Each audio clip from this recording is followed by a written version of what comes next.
Hello everyone, I am the Boring Historian, and I am here to help you today. I know you use this video to fall asleep, so before that, like the video and subscribe to the channel. Also, where are you from and what time are you watching? Now get comfortable and relax. In the popular imagination, Roman gladiators stand as icons of strength, courage, and martial prowess. Modern films, television series, and novels have perpetuated the image of the noble warrior who fights for glory in the arena, capturing the hearts of the crowd, and sometimes even winning freedom through exceptional skill. This romanticized portrayal, however, obscures a much darker reality. The life of a gladiator in ancient Rome was one marked by extreme hardship, brutal conditions, social marginalization, and psychological trauma that few modern people can truly comprehend. The gladiatorial games, Munera, emerged in the 3rd century BCE as part of funeral rites, with combats held in honor of the deceased. By the height of the Roman Empire, these contests had evolved into spectacular public entertainments that served political, social, and cultural functions. Yet behind the spectacle lay a system of exploitation and violence that rendered the gladiators' existence uniquely horrific, even in a society where slavery and cruelty were commonplace. This narrative explores the grim realities that made being a Roman gladiator one of the most miserable fates possible in the ancient world. From the moment of their conscription or condemnation to the gladiatorial schools, through their brutal training and short, violent careers, to their frequently premature deaths, gladiators lived lives characterized by suffering, dehumanization, and trauma. Their story reveals much about Roman society's attitudes toward violence, entertainment, social hierarchy, and the value of human life. The journey to becoming a gladiator typically began with one of 3 terrible life circumstances: criminal conviction, capture in war, or being born or sold into slavery. Each origin story carried its own trauma and represented a severe degradation of status in the highly stratified Roman society. For many, the path to the arena began with a criminal conviction. Those found guilty of certain crimes, particularly those committed by slaves or non-citizens, could be sentenced to damnatio ad gladium, condemnation to the sword. This sentence effectively stripped the convicted person of all rights and rendered them servus poenae, a slave of punishment. Criminals condemned to become gladiators had committed offenses ranging from desertion from the army to theft, murder, or sedition. The notorious Emperor Caligula was known to have condemned men to the arena for minor verbal insults against him. Unlike execution, which would end suffering quickly, condemnation to the arena prolonged the agony, forcing the criminal to train and fight for the entertainment of the very society that had rejected them. Rome's continuous military campaigns across Europe, North Africa, and the Middle East generated a steady supply of prisoners of war who could be forced into gladiatorial service. After the defeat of Spartacus's slave rebellion in 71 BCE, 6,000 captured rebels were crucified along the Appian Way. Many others captured during this and similar conflicts found themselves sold to lanistae, gladiator trainers, or directly to the imperial schools. The psychological trauma of this transition cannot be overstated. Warriors who had fought for their homelands and freedom suddenly found themselves training to fight for the entertainment of their conquerors. This cruel twist of fate added psychological humiliation to physical hardship. Slaves represented a significant portion of the gladiatorial population. Some were born into slavery and sold to lanistae by masters seeking to profit from strong, healthy males. Others were purchased specifically for gladiatorial training based on their physical attributes or potential fighting ability. Slave dealers throughout the Roman world knew that a physically imposing male slave could fetch a higher price if sold to a ludus gladiatorial school than for agricultural or domestic work. This created a perverse incentive system where the strongest slaves were channeled into the most dangerous occupation. Perhaps one of the most psychologically devastating aspects of becoming a gladiator was the social death that accompanied it. Roman society operated on complex hierarchies of status, and gladiators occupied one of the lowest possible positions, that of infamous ones. This status of infamia, legal dishonor, placed them in the same category as prostitutes, actors, and other marginalized groups. The infamia of gladiators had tangible consequences: loss of citizenship rights for those who had been citizens, inability to vote or hold public office, restrictions on marriage to freeborn Romans, exclusion from normal burial practices, prohibition from making wills or inheriting property, vulnerability to physical abuse without legal recourse. This social death was formalized in the oath sacramentum that new gladiators were required to take, swearing to endure burning, bondage, flogging, and death by the sword. Uri, Vinciri, Verberari, Feroc, Necari. The gladiator essentially surrendered all bodily autonomy and accepted a status lower than the lowest freeborn citizen.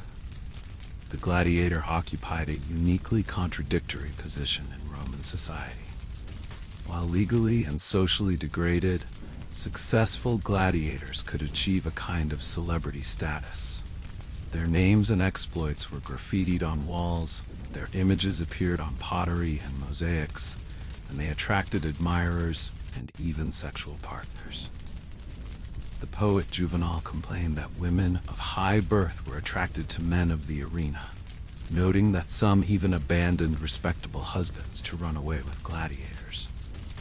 Yet this fame never translated to genuine respect or social acceptance. Even the most celebrated gladiator remained fundamentally infamous, someone whose body and life were not their own, who could be killed for entertainment, and who was excluded from the protections of society. This contradiction, being simultaneously celebrated and degraded, added a psychological burden unique to the gladiator's experience.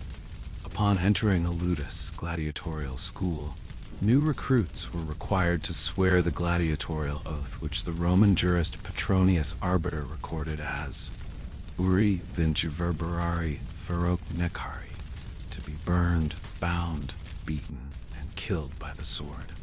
With these words, the new gladiator formally surrendered all control over their physical being and accepted a status of complete subjection.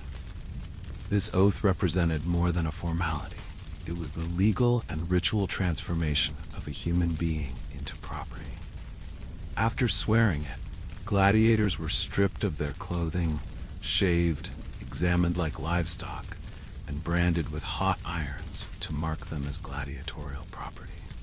This process of dehumanization established the psychological framework that would define their existence from that moment forward.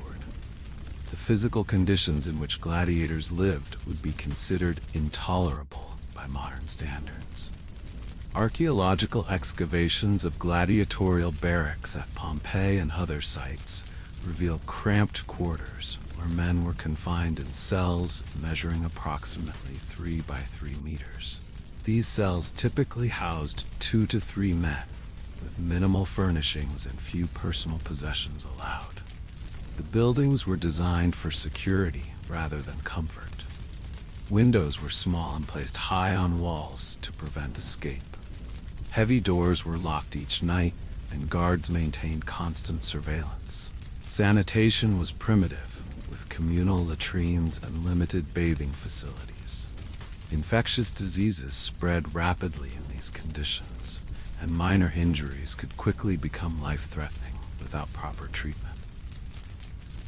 Training in the ludus was designed to transform men into efficient killing machines, regardless of the physical and psychological cost. The day began before dawn with basic conditioning exercises. running while wearing increasingly heavy armor, striking wooden posts, palace with wooden swords, rudis, that were twice the weight of actual weapons, and endurance drills in the punishing Mediterranean sun.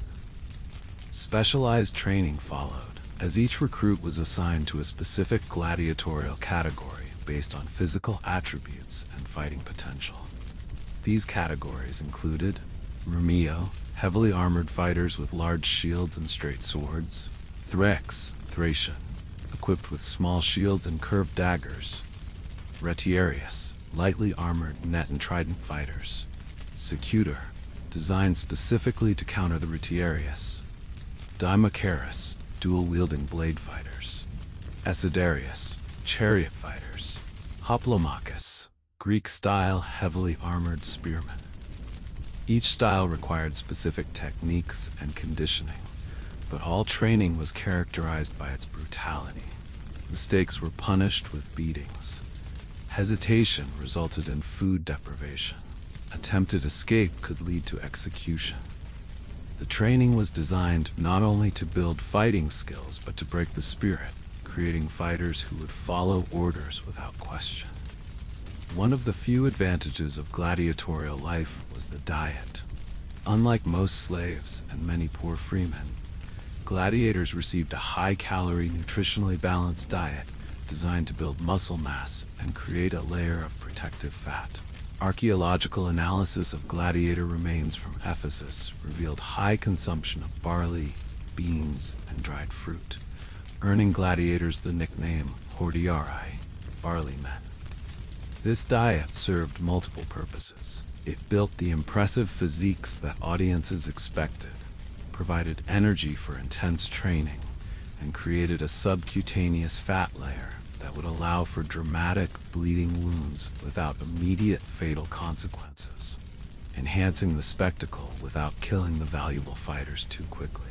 However, this diet came with control and degradation. Meals were provided at strictly regulated times. Portions were allocated based on training performance, and food could be withheld as punishment. Even this basic necessity became another mechanism through which the lanista maintained absolute control over the gladiators' bodies. Violence was the primary means of control in the ludus. Trainers, doctors, and overseers carried whips, flagella, and rods, virgae, to enforce immediate compliance. Infractions ranging from poor performance to disrespect could result in beatings that left permanent scars. More severe punishments included branding with hot irons, confinement in chains, isolation in dark cells, food and water restrictions, transfer to mines or quarries, effectively a death sentence. The threat of violence created a psychological environment of constant fear and stress. Gladiators learned to suppress emotional responses, to endure pain without complaint, and to obey instantly. Psychological conditions that would today be recognized as severe trauma responses. The complete control exercised over gladiators extended to sexual access to their bodies. Historical sources and archaeological evidence indicate that sexual exploitation was common in the ludus. Gladiators, regardless of their personal wishes, could be made sexually available to Lanistaean trainers, wealthy patrons who paid for access, female spectators of high status. The Roman writer Petronius, in his Satyricon, depicts the wife of a wealthy Roman paying to spend the night with a gladiator. While this literary account may exaggerate for satirical effect, it reflects a social reality in which gladiators' bodies were commodities available for purchase. This sexual exploitation added another layer of dehumanization, reinforcing the gladiator's status as property rather than person. The psychological impact of such treatment, particularly for men who had once been free or even high status in their own societies, was devastating to their sense of self and agency. The day of combat began with what many gladiators must have contemplated might be their final meal. This cena libera, free dinner, was sometimes served publicly, allowing spectators to view the fighters before the games. Unlike their regulated training diet, this meal could include more luxurious foods and wine. The irony of this temporary indulgence, providing comfort to men who might be dead within hours, underscores the perverse nature of the spectacle. While eating, gladiators would have heard the growing roar of the crowd gathering in the amphitheater. For new fighters especially, this psychological torture, forcing them to listen to the audience that would soon cheer their potential death, added to the trauma of the gladiatorial experience. Before combat began, gladiators participated in the pampa, a formal procession into the arena. Dressed in ornate capes and carrying their helmets rather than wearing them, they marched in formation while the crowd evaluated their physical condition and placed bets on their survival. The pampa culminated in the gladiators standing before the editor, the official sponsoring the games, often the emperor in Rome, and reciting Ave Imperator Morituri te salutant. Hail, Emperor, those who are about to die salute you. This ritual acknowledgement of their expendability reinforced their status as less than human entertainment. Contrary to popular belief, gladiatorial combat was not simply chaotic violence. Matches were carefully arranged to showcase different fighting styles and create maximum dramatic impact. Common matchups included Ramillo versus Threx, heavy infantry fighter against the more agile, curved sword fighter, Retiarius versus Secutor, the lightly armored net fighter against the heavily armored pursuer. Provocator versus Provocator, matched fighters with identical equipment testing pure skill. Dimicharis versus Hoplomachus, dual-wielding fighter against the spear-carrying Greek-style fighter. These pairings were designed to exploit the contrasting strengths and weaknesses of each fighting style, creating suspense and prolonging the combat. Lannister and editors knew that longer, more dramatic fights generated greater audience engagement and higher betting activity. Modern reenactments and fictional depictions often fail to capture the horrific reality of gladiatorial combat. Archaeological evidence from gladiator graveyards reveals the brutal truth. Helmets were intentionally designed to be heavy, 70 kilograms, and restricted vision and breathing, inducing panic and exhaustion. Armor protected vital areas, but left limbs and parts of the torso exposed for bleeding wounds. Weapons were designed to create dramatic injuries that would bleed profusely. The sand covering the arena floor, the arena that gave the venue its name, quickly became slippery with blood, making movement treacherous. Summer heat in an enclosed amphitheater could reach well over 100 degrees Fahrenheit, 38 degrees Celsius, causing heat exhaustion even before combat began. Under these conditions, gladiators suffered dehydration and heat stroke, disorientation from helmet restriction and blood loss, exhaustion from carrying heavy equipment, injuries that, while not immediately fatal, caused extreme pain. The modern concept of adrenaline allowing fighters to ignore pain is largely mythical. Gladiators felt every cut, stab, and blow. They heard their own bones break. They experienced the terror of knowing each wound brought them closer to death. When a gladiator was wounded severely enough to no longer fight effectively, but not fatally, he would raise a finger, ad digitum, to request missio, mercy. At this point, the editor would consider the fighter's performance and the crowd's reaction before deciding whether to grant mercy, pollis presso, pressed thumb, or order death, pollis verso, turned thumb. For the defeated gladiator, this moment represented the ultimate helplessness, their life dependent on the whim of the crowd and the editor. Even skilled gladiators who had won many previous fights could find themselves at this juncture after a single mistake or unlucky blow. If death was decreed, the victorious gladiator was expected to dispatch his opponent efficiently and without hesitation. regardless of any personal relationship they might have developed during training. The standard killing method was a sword thrust to the neck or chest, followed by verification of death by arena attendants called charons, named after the mythological ferrymen of the dead. Statistical analysis of surviving records suggests the horrifying math of gladiatorial life. Approximately 50% of fights ended in death during the early imperial period, though this percentage decreased somewhat during the later empire. Novice gladiators had survival rates as low as 10% in their first year. Even experienced fighters rarely survived beyond 10 fights. The average career lasted approximately 2 to 3 years. These statistics made the gladiator's existence one of constant psychological stress. Each day might be their last, each training session preparation for death, each night possibly their final hours. Few other professions in history have carried such a high and immediate mortality risk. Contrary to the idea that gladiators were simply left to die if wounded, the Romans invested considerably in their medical care. Each ludus employed a medicus, doctor, specialized in treating combat wounds. These physicians developed surgical techniques and tools that would not be equaled in Europe until the 19th century.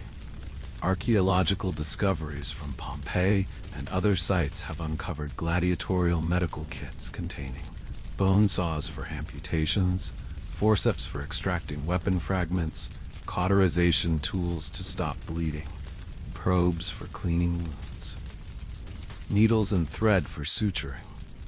These tools, while advanced for their time, were used without anesthesia beyond alcohol and opium derivatives.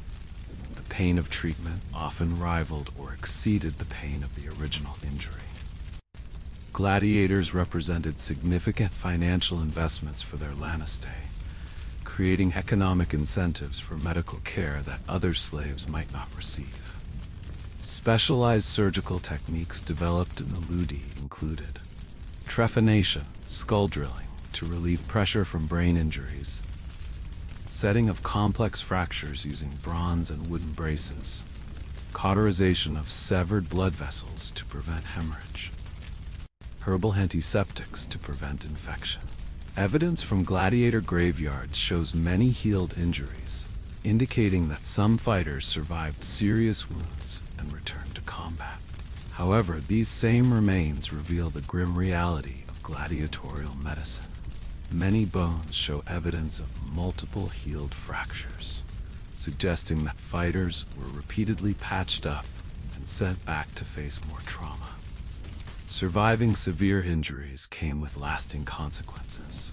Without modern pain management, antibiotics, or physical therapy, gladiators who survived serious wounds lived with chronic pain from improperly healed fractures, limited mobility from joint damage, neurological issues from repeated head trauma, respiratory problems from chest injuries, infection and sepsis from contaminated wounds. The wooden tablets found at Vindolanda, a Roman fort in northern Britain, include medical records that mention gladiators receiving regular doses of opium preparations for chronic pain, suggesting that addiction to pain remedies was another burden survivors carried. For many gladiators, survival paradoxically led to a fate worse than death: permanent disability that prevented them from fighting effectively while still leaving them bound to the ludus, often reduced to performing menial tasks while training and caring for the next generation of fighters. Perhaps the most profound psychological burden gladiators carried was constant awareness of their likely fate. Unlike soldiers, who might hope to survive a campaign, or even ordinary slaves, who could anticipate a possible future, gladiators lived with the statistical certainty that their violent death was probably imminent.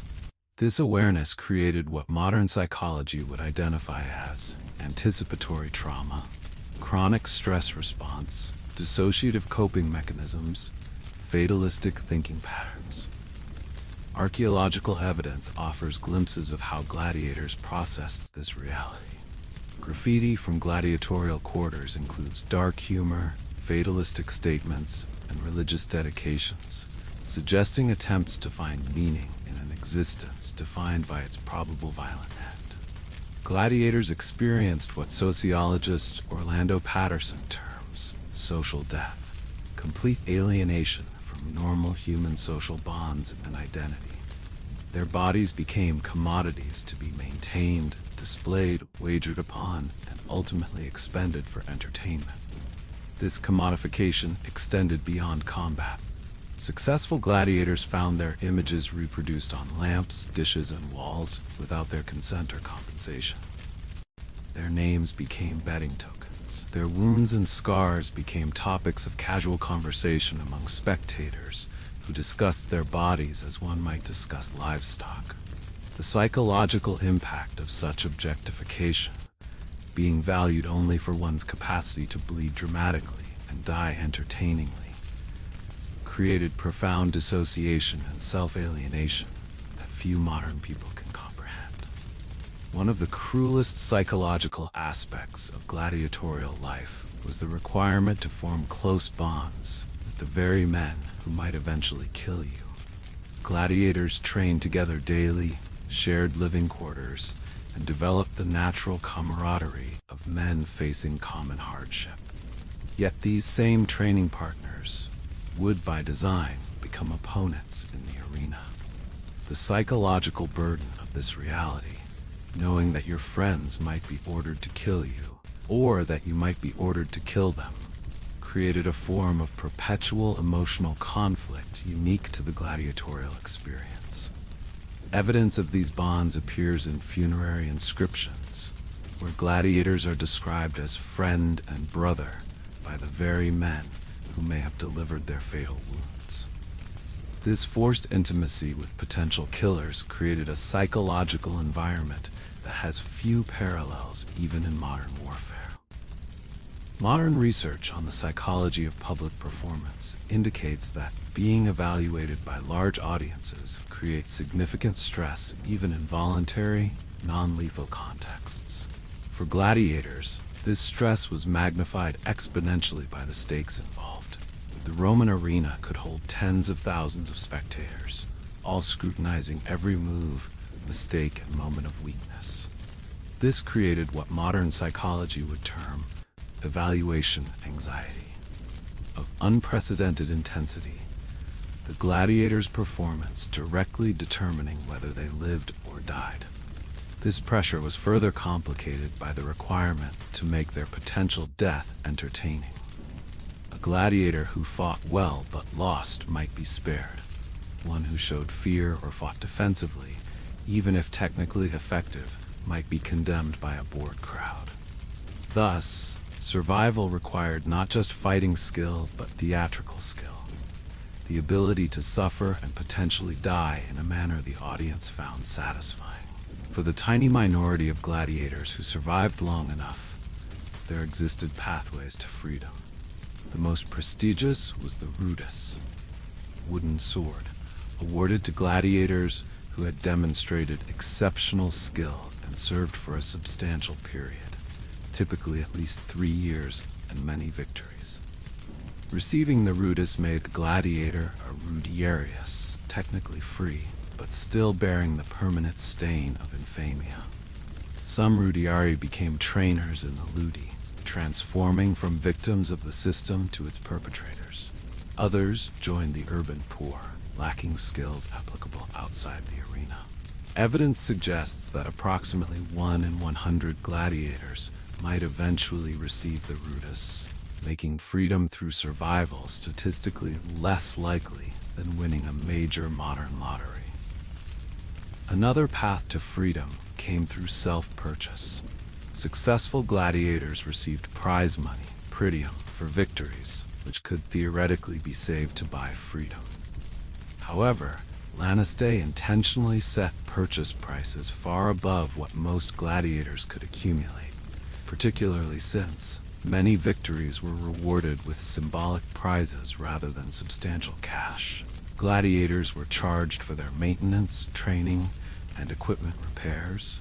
Opportunities to spend money on temporary comforts, better food, alcohol, prostitutes, presented psychological temptations difficult to resist given their circumstances. Financial records preserved from the ludus at Pompeii suggest that even highly successful gladiators needed at least 10 to 15 victories to accumulate enough savings for self-purchase, a statistical near impossibility given survival rates. For the rare gladiator who obtained freedom, life presented new challenges. Physical damage accumulated during their career left many former gladiators with chronic pain, limited mobility, and shortened life expectancy.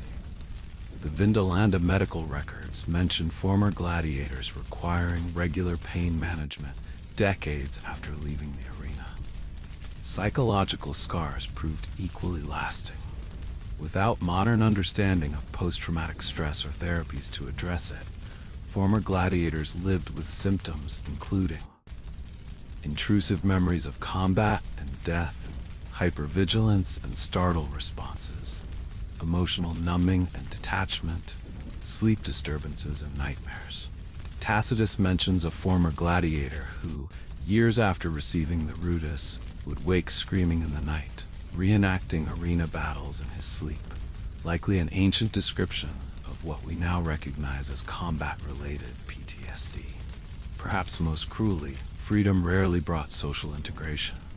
The stain of infamia remained permanent. Former gladiators continued to face legal restrictions on marriage to freeborn Romans, prohibition from many professions and public spaces, social ostracism from respectable society, permanent identification with their gladiatorial past. Inscriptions and graffitis suggest that many former gladiators clustered in informal communities with others who shared their past, unable to fully integrate into mainstream Roman society despite their technical freedom. Their bodies, marked by distinctive scar patterns and training injuries, permanently identified them as former arena fighters, preventing any possibility of truly leaving their past behind. No discussion of gladiatorial life would be complete without mentioning Spartacus, the Thracian gladiator who led the largest slave rebellion in Roman history, 73 to 71 BCE. While modern depictions often romanticize Spartacus as a freedom fighter, ancient sources portray a more complex figure, driven to desperate rebellion by the intolerable conditions of gladiatorial life. Trained at the ludus of Lentulus Batiatus in Capua, Spartacus and approximately 70 fellow gladiators used kitchen knives to kill their guards and escape. Their subsequent campaign through Italy attracted tens of thousands of escaped slaves and caused genuine panic in Rome, requiring multiple legions to suppress. The brutal response to the Spartacus rebellion reveals Rome's fear of gladiators, men who had been trained in warfare but had nothing to lose. After the final battle, 6,000 captured rebels were crucified along the Appian Way from Capua to Rome, their bodies left to rot as a warning against future uprisings. Spartacus's rebellion represents the exception that proves the rule. Conditions in the ludus were so unbearable that men would risk certain crucifixion rather than continue to endure them. The Syrian gladiator Flamma represents perhaps the most exceptional case of arena survival on record. His tombstone, discovered near Rome, records that he fought 34 times, won 21 bouts, fought to a draw 9 times, and was defeated but spared 4 times. It also notes that he refused the rudis 4 times when it was offered. Flamma's career defies statistical probability so dramatically that historians have questioned whether his record was exaggerated posthumously. If accurate, it would place him as perhaps the most successful gladiator in recorded history. Yet still, he ultimately died at approximately age 30, likely from combat injuries. The fact that Flamma's exceptional record was worthy of permanent commemoration highlights how rare such longevity was. He stands as the exception that proves the rule of gladiatorial mortality, a statistical outlier so rare that his existence merited stone etching. Spiculus achieved fame as the favorite gladiator of Emperor Nero. Ancient sources record that Nero gifted him houses and estates normally reserved for aristocrats. When Nero was overthrown in 68 CE and facing execution, he reportedly called for Spiculus to kill him, preferring to die by the hand of a skilled gladiator than his enemies. Yet even this exceptional case demonstrates the precariousness of gladiatorial existence. When Nero's successor Galba took power, Spiculus lost his privileged position and was forced back into the arena. His ultimate fate is unrecorded, but the sudden reversal of his fortune demonstrates that even imperial favor couldn't permanently overcome the stigma and vulnerability of gladiatorial status. The economic structure of the gladiatorial system reveals much about why conditions were so brutal. At the center of this structure stood the lanista, a businessman who owned and operated the ludus. Contemporary Roman writers like Juvenal and Martial characterized laniste as among the most despised professions, comparable to pimps and grave robbers in their moral standing. This social contempt did little to deter profit-seeking. Financial records preserved from Pompeii suggest that a successful lanista could expect 25 to 50% mortality rate among new recruits during their first year. Acquisition costs recouped after 2 to 3 surviving matches. Significant profit margins on gladiators who survived to become attractions. Secondary revenue from selling access to gladiators for sexual purposes. Additional income from gladiator blood and liver, believed to have medicinal properties. The economic incentives created a system where gladiators were treated as depreciating assets, maintained adequately to protect the initial investment, but ultimately expendable when their fighting capacity diminished. Above the lanista in the gladiatorial economic hierarchy stood the munerius, the wealthy patron who sponsored the games. For Roman politicians, producing spectacular munera served as campaign expenditures, with direct correlation between the lavishness of the games provided and electoral success. This created pressure for increasingly elaborate and bloody spectacles. Historical records show steady inflation in the number of gladiatorial pairs featured in games. During the late Republic, 10 to 20 pairs constituted a significant munus. By Julius Caesar's time, 320 pairs fought in a single event.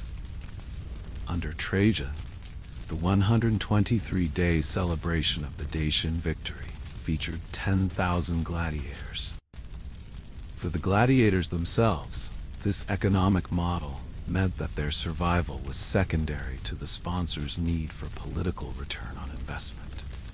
A memorable death often generated more public approval than a technical victory, creating perverse incentives for the munerius to hope for dramatic fatalities. One of the most perplexing aspects of the gladiatorial system to modern observers is the existence of volunteer gladiators, auctorati. Despite the obvious dangers and social degradation, some freeborn Romans, including occasionally even men of equestrian rank, signed contracts to fight in the arena. The auctoratus contract required a free man to swear before a tribune, "I undertake to be burned, bound, beaten, and killed by the sword," and to accept the status of infamous. In exchange, they received a signing bonus, auctoramentum, typically around 2,000 sesterces, potential prize money from victories, a slim chance at fame and patronage. Economic analysis suggests that extreme financial desperation drove most of these decisions. The signing bonus represented approximately 2 years' wages for an urban laborer, making it attractive to those facing debt slavery or starvation. For the small minority of auctorati from higher social classes, contemporary writers like Seneca suggest they were motivated by a perverse desire for fame at any cost, or a madness that had overtaken certain young men. Modern psychological analysis might identify thrill-seeking behavior or suicidal ideation as potential factors. Whatever their motivation, Octorotti faced identical conditions to other gladiators once they signed the contract, with perhaps the additional psychological burden of having chosen their fate. Although less common than their male counterparts, female gladiators, ludia, did exist in the Roman arena. Archaeological evidence includes a 2nd century CE relief from Halicarnassus depicting female gladiators named Amazon and Achillea, an inscription from Ostia mentioning a female gladiator's victory, references in Juvenal, Tacitus, and Cassius Dio to women fighting in the arena. These women experienced all the physical dangers and social stigma of male gladiators, compounded by additional gender-specific degradations. If male gladiators occupied a position of extreme social degradation, female gladiators stood even lower. Roman society maintained strict expectations regarding women's behavior and appearance, making female combatants objects of both fascination and revulsion. Legally, female gladiators held a status so low it barely registered in Roman law. Emperor Septimius Severus eventually banned women from arena combat in 200 CE, not from concern for their welfare, but because their participation was deemed unseemly and an affront to traditional values. Historical sources suggest that female gladiators faced sexual exploitation even beyond what male gladiators experienced. The 2nd century physician Galen notes that Lannister charged premium rates for sexual access to female gladiators, marketing the experience as uniquely transgressive. This commercialization of access to female gladiators' bodies represented an additional layer of commodification and trauma, not documented to the same degree for their male counterparts. The famous phrase, bred in circuses, panem circenses, coined by the satirist Juvenal, encapsulates how gladiatorial games served as a mechanism of social control.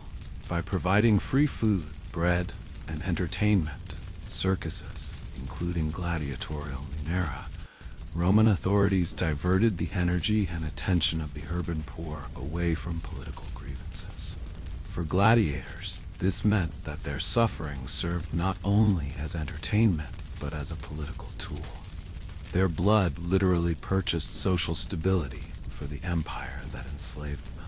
The knowledge that their pain and death served to strengthen the very system that oppressed them would have added a bitter dimension to their psychological burden. Beyond scheduled gladiatorial bouts, the arena served as a venue for public executions, damnatio ad bestias, where condemned criminals would be killed by wild animals or forced to fight as untrained gladiators with minimal equipment against professionals. These executions were often theatrically staged, with criminals forced to play mythological characters who died violent deaths. Records described condemned men dressed as Icarus, flying from high platforms to their deaths, or as Hercules being burned alive. Regular gladiators were sometimes required to participate in these executions, either by fighting the condemned or by serving as costumed charons who verified death by striking the bodies with mallets. This participation in judicial murder added moral injury to the gladiators' psychological burden, forcing them to become not just victims of the system, but its agents. The psychological significance of the arena in Roman political life reached its apotheosis under Emperor Commodus, 180 to 192 CE, who personally fought as a gladiator in the Colosseum. Ancient sources record that he competed in over 1,000 matches, all of which he won, against opponents who predictably surrendered rather than risk killing the emperor. For professional gladiators, Commodus's arena appearances created an impossible situation. Fight well enough to make the emperor look skilled, but not so well as to risk accidentally injuring him. Several gladiators who failed to navigate this impossible balance reportedly paid with their lives.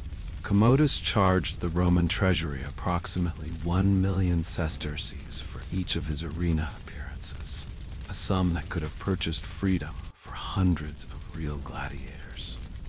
This exploitation of the gladiatorial system for imperial vanity perfectly encapsulates how the arena served power at the expense of the powerless.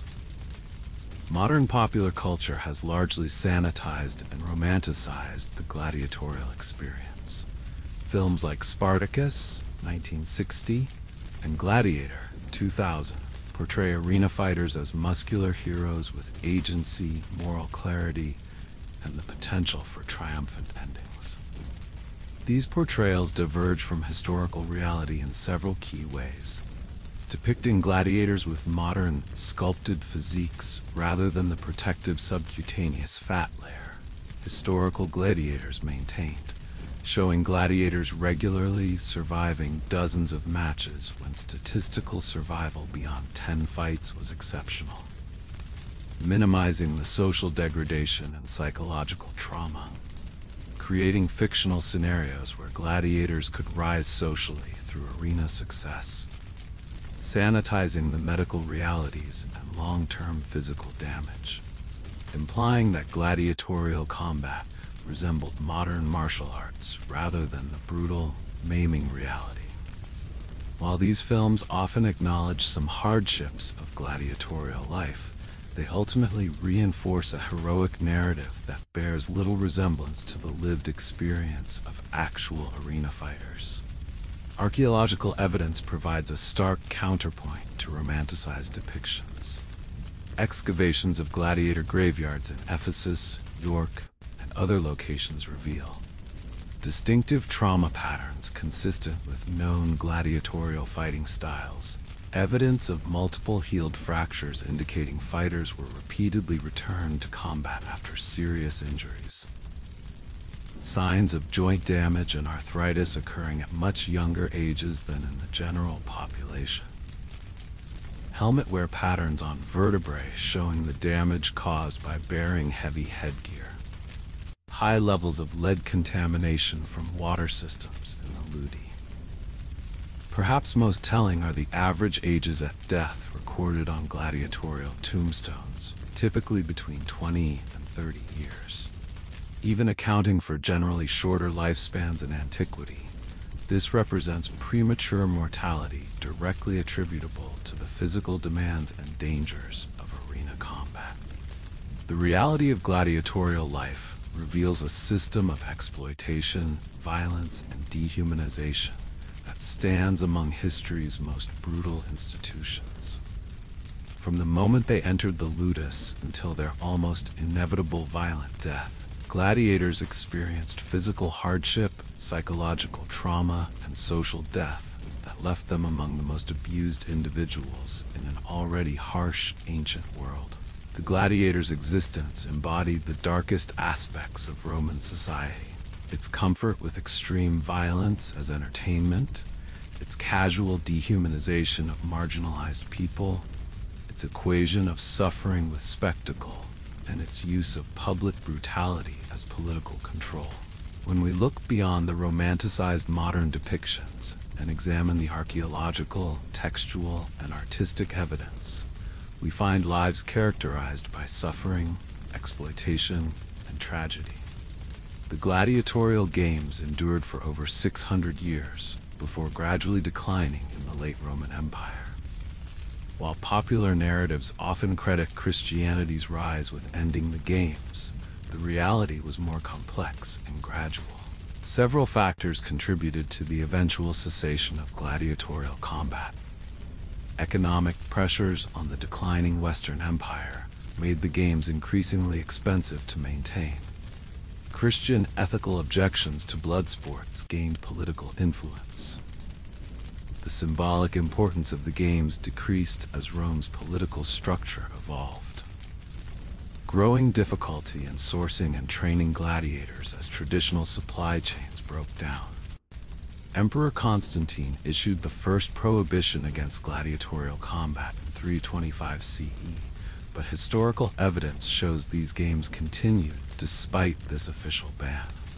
Only in 399 CE did Emperor Honorius close the gladiatorial schools in Rome, effectively ending the institution in its traditional form. The last recorded gladiatorial combat in Rome occurred on January 1st, 404 CE, when a Christian monk named Telemachus reportedly entered the arena to separate fighting gladiators and was stoned to death by the outraged crowd. Emperor Honorius, moved by this martyrdom, reinforced the ban on gladiatorial combat. However, arena violence didn't disappear entirely. While human against human gladiatorial combat ceased, violent spectacles involving condemned criminals and wild beasts continued in various forms until the fall of the Western Empire in 476 CE. In the Eastern Empire, modified versions of arena combat persisted even longer. For the last generation of gladiators, the end of the institution came too late. Having endured training and combat, many found themselves unemployed, but still bearing the legal and social stigma of their profession. Historical records suggest that some joined the Roman army, where their combat skills could be utilized, while others became bandits or mercenaries, trading one form of violence for another. One of the most significant archaeological discoveries related to gladiators occurred in 1993 in Ephesus, modern Turkey, where a cemetery containing approximately 68 individuals identified as gladiators was excavated. Forensic analysis of these remains has provided crucial insights into the physical reality of gladiatorial life. Distinctive patterns of healed and fatal injuries corresponding to specific gladiatorial combat styles. Evidence of high-quality medical care for survivable wounds. Skeletal markers indicating intense physical stress beginning in adolescence. Signs of repetitive trauma from training and combat. Higher bone density than the general population, likely resulting from the specialized diet. Most tellingly, many skeletons show evidence of a coup de grace, a precise blow to the back of the skull consistent with the mercy killing of defeated gladiators. This archaeological evidence confirms ancient textual descriptions of how defeated gladiators met their end. In 2010, archaeologists in York, England, discovered a mass burial of approximately 80 individuals with skeletal characteristics consistent with gladiatorial combat. Carbon isotope analysis revealed that these men came from diverse regions throughout the Roman Empire, including North Africa and the Middle East. This discovery highlights the global nature of human trafficking that supplied the gladiatorial system. Men captured in conflicts from Britain to Syria could find themselves transported thousands of miles to fight and die for Roman entertainment, adding geographic and cultural dislocation to their trauma. Statistical analysis of epigraphic evidence, gladiatorial tombstones, and commemorative inscriptions allows historians to estimate survival rates with reasonable accuracy. These calculations paint a grim picture. Approximately 20% of gladiators died in their first match. Of those who survived their debut, about 30% died in their second or third match. Fewer than 5% survived beyond 10 matches. The modal, most common, number of matches fought before death was 4. These statistics reveal that for the overwhelming majority of men who entered the arena, gladiatorial service represented a death sentence, with execution merely delayed for the audience's entertainment. The gladiatorial games raise uncomfortable questions about the ethics of entertainment that remain relevant today.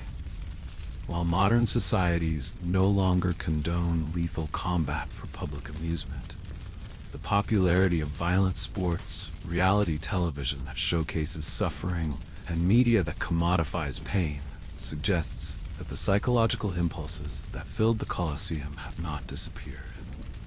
The Gladiator serves as a historical reminder of how entertainment can normalize exploitation and dehumanization. When society accepts the suffering of marginalized people as acceptable collateral damage for public amusement. Roman authors themselves questioned the psychological impact of arena violence on spectators. Seneca, after accidentally attending the midday executions, wrote, "Man, a sacred thing to man, is killed for sport and merriment. I come home more greedy, more cruel and inhuman, because I have been among human beings." His observation anticipates modern psychological research on desensitization and the normalization of violence through repeated exposure. The gladiatorial games institutionalized this process on a societal scale, conditioning Roman citizens to associate violence with pleasure and entertainment. This psychological conditioning supported Rome's military and imperial projects by creating a citizenry comfortable with violence inflicted on others, a pattern that has reappeared throughout history when societies prepare for or justify warfare and conquest.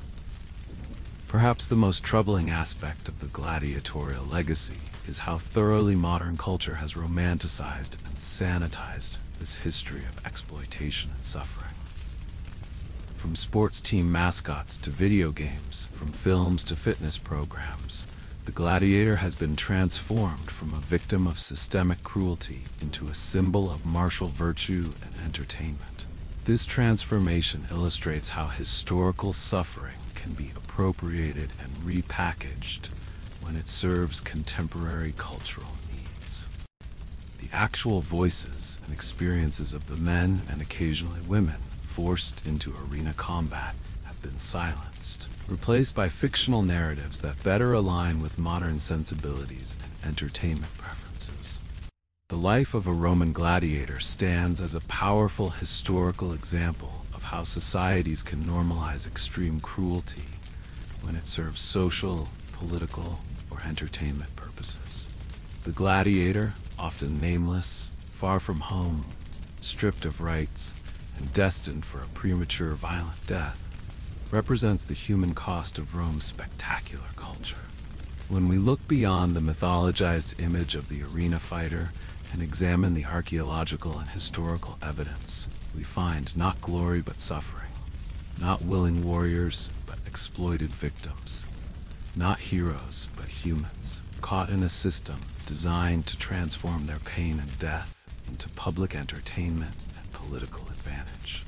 In recognizing the true horror of gladiatorial life, we honor the memory of countless individuals whose names are lost to history, but whose suffering should not be forgotten or romanticized.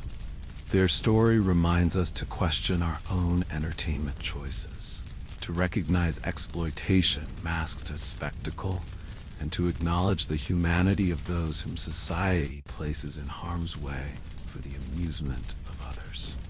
The Roman gladiator did not die out entirely with the fall of the Western Empire. They live on as cautionary figures in the historical record, challenging us to examine the human cost of entertainment and the ease with which societies can normalize cruelty when it is presented as tradition, sport, or spectacle.